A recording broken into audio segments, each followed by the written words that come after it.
আজকে এমএস ওয়ার্ডের আমরা রিভিউ ট্যাব থেকে করব, ঠিক আছে। রিভিউ ট্যাব থেকে কয়েকটা অপশান করাবো, যেটা হচ্ছে তোমার এক নম্বর হচ্ছে spelling and grammar. Spelling and grammar এই অপশানটা রিভিউ ট্যাবের প্রথমেই থাকে, ঠিক আছে। তো স্পেলিং অ্যান্ড গ্রামারের শর্টকাট কী হচ্ছে F7। এর কাজ কি, আমরা চেক করতে পারি স্পেলিং অ্যান্ড গ্রামাটিক্যাল মিস্টেক। যদি কোনো লেখার তলায় লাল দাগ দেয়, তার মানে সেটা বুঝে নেবে সেটা স্পেলিং মিস্টেক হয়েছে, বানান ভুল হয়েছে। আমরা লিখতে লিখতে দেখি না অনেক সময় লাল দাগ দেয়, তাই না, বানান ভুল হয়েছে, স্পেলিং মিস্টেক বলা হয়। তাই রেড আন্ডারলাইনকে বলা হয় স্পেলিং মিস্টেক। আর গ্রিন আন্ডারলাইন অনেক সময় সবুজ রঙের দাগও দেয়, যদি সবুজ দাগ দেয় সেটাকে বলা হয় গ্রামাটিক্যাল মিস্টেক, অর্থাৎ কোনো নিয়ম ভুল করেছো তুমি, ঠিক আছে। তো কী কী নিয়ম আর কী বানান ভুল করেছে, আমি একটা নতুন ডকুমেন্টস নিই। ধরে নাও এখানে আমি কিছু নাম লিখছি, ঠিক আছে, যে my name is UTPAL, Utpal এসে দাস লিখলাম, ঠিক আছে, উৎপল দাস, ঠিক আছে। তো এইখানে যেটা লিখলাম, আর এখানে আমি একটা ডেট লিখলাম, একটা স্পেস দিয়ে করলাম, আজকে কত তারিখ, 12 13 হয়ে 13 করি 13/11/2025, এন্টার মারি। আচ্ছা, তো এখানে দুই রকমের দাগ দেখতে পাচ্ছ, দেখা যাচ্ছে। এই কালারটা কি, লাল, তার মানে বলছে এটা বানান ভুল, তাই বলছে। তো এই বানানটায় ভুল আছে কিছু, তাহলে বানান ভুল বলছে। এইটাতে সবুজ রঙের দাগ দেখাচ্ছে, তাহলে এটা নিয়ম ভুল বলছে। তাহলে আমি ডেটের পর তো আমরা কলম দিয়ে অনেক সময় ডেট লিখি, ঠিক আছে, তাহলে কী নিয়ম ভুল করেছি, হ্যাঁ, ডেট লেখার পর একটা স্পেস দিয়ে কলম দিয়েছি, ঠিক আছে, এই নিয়মটা ভুল করেছি, ঠিক আছে। তো এই দাগগুলো দেখায় এমএস ওয়ার্ড, তার মানে এই নয় যে সব ক্ষেত্রেই তুমি ভুল করেছো, তোমার প্রয়োজন মতো করতে পারো। এটা প্রিন্ট আউট হয় না, এটা ওয়ার্নিং দেয়, ওয়ার্নিং। তুমি যদি প্রিন্ট আউট করো, এখানে যাও, প্রিন্টে গিয়ে প্রিন্ট প্রিভিউ দেখো, দাগ আছে নেই, ক্লোজ করো, এগুলো আছে। অর্থাৎ তোমাকে ওয়ার্নিং দিয়ে দিল যে তুমি যদি ভুল করে থাকো তাহলে চেক করে নিতে পারো। এটা এই বিশেষ করে স্পেলিং মিস্টেকটা মানে বলে দিই, এমএস ওয়ার্ডের একটা নিজস্ব ডিকশনারি আছে যার মধ্যে অনেক শব্দ স্টোর করা আছে। যে শব্দটাও পাবে না সেটাকে বানান ভুল বলবে, বুঝতে পেরেছো তো। তাহলে আমাদের নামগুলো তো ওয়ার্ডে থাকবে, স্টকে থাকবে না, সেই জন্য বানান ভুল বলে দেয় অনেক সময়, ঠিক আছে। তাই এটা থাকলেও কোনো সমস্যা নেই, তুমি যদি হ্যাঁ ইগনোর করে দেবো, রাইট ক্লিক করে এটা তুমি এখান থেকে চেক করতে পারো। আমরা শর্টকাটে করি, রাইট ক্লিক করেই এই দেখো ডিকশনারিতে কী কী আছে এগুলো আছে। ডিকশনারিতে বলছে ওর কাছাকাছি রিলেটেড এই শব্দগুলো এমএস ওয়ার্ডের কাছে আছে, আমি এটাকে ইগনোর করতে পারি। যদি অনেকগুলো লাল লেখা, ইগনোর অল করতে পারি, ঠিক আছে। অথবা এটাকে কী করতে পারি, অ্যাড টু ডিকশনারি, এই শব্দটাকে ডিকশনারিতে অ্যাড করে দিতে পারি। অ্যাড যদি করে দিই, ভবিষ্যতে যদি কেউ ভুল দেখায়, তা ভুল লেখে উৎপল বানান যদি UTPOL লিখে দেয়, তাহলে ওকে কিন্তু সাজেশানে এইটা দেখাবে, দেখাবে, এটা দেখাবে, ঠিক আছে। অ্যাড টু ডিকশনারিও করতে পারি আমরা, তাহলে যে কোনো একটা করতে পারি। এটা রাইট ক্লিক করেই আমরা করে দিই, ঠিক আছে। কিন্তু অ্যাকচুয়ালি অপশানটা থাকে কোথায়, রিভিউয়ের মধ্যে স্পেলিং অ্যান্ড গ্রামারে। এইখানে গিয়ে যদি ক্লিক করো, তখন তোমাকে দেখো লাল দাগ দেখাচ্ছে এবং তার সাজেশানগুলো এখানে দেখাচ্ছে, এইটা এখান থেকে এই অপশানগুলো আমরা চেঞ্জ করতে পারি। ক্লিয়ার? তো এইটা থেকে করবে না রাইট ক্লিক করে করবে, কোনটা সুবিধা, রাইট ক্লিক, অথবা যদি শর্টকাটে কি করতে বলি কিবোর্ড থেকে F7।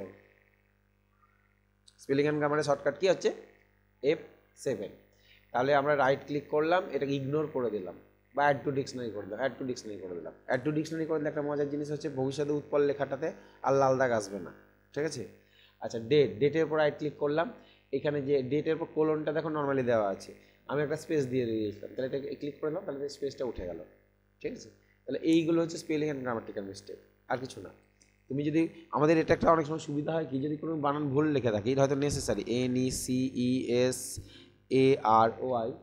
ঠিক করে নিল যদিও, ঠিক আছে, ঠিক লিখেছিলাম, ঠিক করে নিল, হ্যাঁ, নাহলে আমি তো ভুলই লিখতে চাইছিলাম, তাই তো। ক্যান, ACN, ক্যান, যা বাবা, হ্যাঁ, COMPUTER, কম্পিউটার, যা, সবই তো ঠিক করে নিছে, ঠিক আছে। হ্যাঁ, ANETHING, এই এনিথিং, আমি এনিথিং লিখতে গেছিলাম, বানানটা লিখে দিয়েছি, তাহলে এনিথিং বানানটা কি ভুল লিখলাম, আচ্ছা মনে হচ্ছে ভুল লিখেছি, তাহলে কী ভুল লিখেছি, রাইট ক্লিক করে সাজেশন দেখে নিই, রাইট ক্লিক করলাম, ANYTHING আছে, আর একটা আছে অ্যাটেনিং আছে, দুটোর মধ্যে কোনটা তুমি করতে চাইছিলে, এইটাই তো, এইটা, ঠিক আছে। তাহলে এটা আমরা ঠিক করে নিতে পারি। অনেক সময় আমরা বানান ভুল লিখলে এমএস ওয়ার্ডে এতে একটা মানে সুবিধা হচ্ছে, চিঠি লিখছি আমি একটা, কোনো একটা শব্দের বানান হয়তো ভুল হয়ে গেছে, তখন ওই সঙ্গে সঙ্গে লাল দাগটা চলে আসে, আমরা একবার চেক করে নিতে পারি যে ঠিক লিখলাম তো আদৌ, ঠিক আছে, তখন একবার চেক করে নিতে পারি। এই যা ওয়ার্নিং।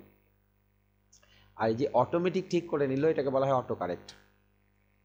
অটোমেটিক যেটা ঠিক করে নিল সেটাকে বলা হয় অটো কারেক্ট।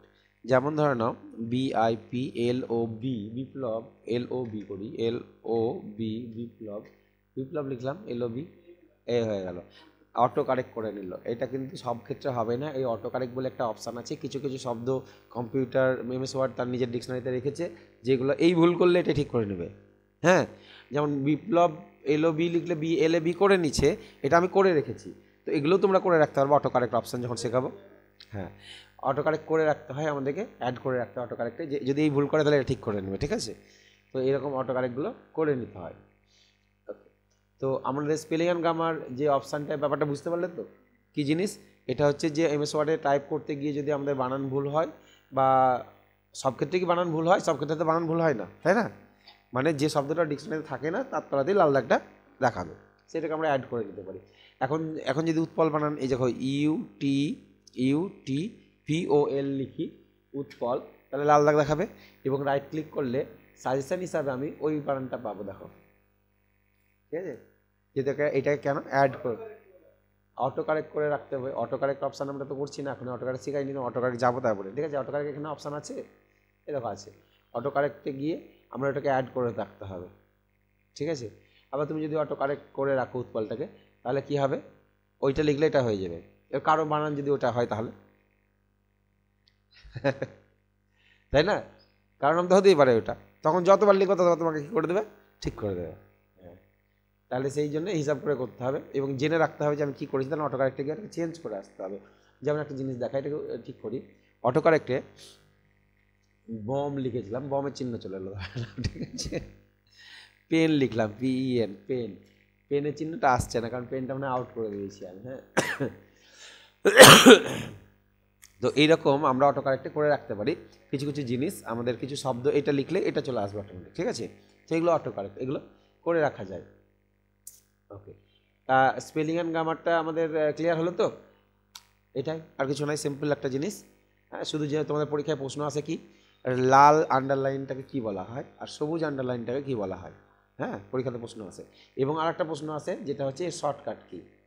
তিনটে প্রশ্ন আসতে পারে ম্যাক্সিমাম এখান থেকে, ঠিক আছে, স্পেলিং অ্যান্ড গ্রামার থেকে। F7 red underline and green underline. Okay, আর কিছু না। নেক্সট, এবার আমরা পরেরটা যাব।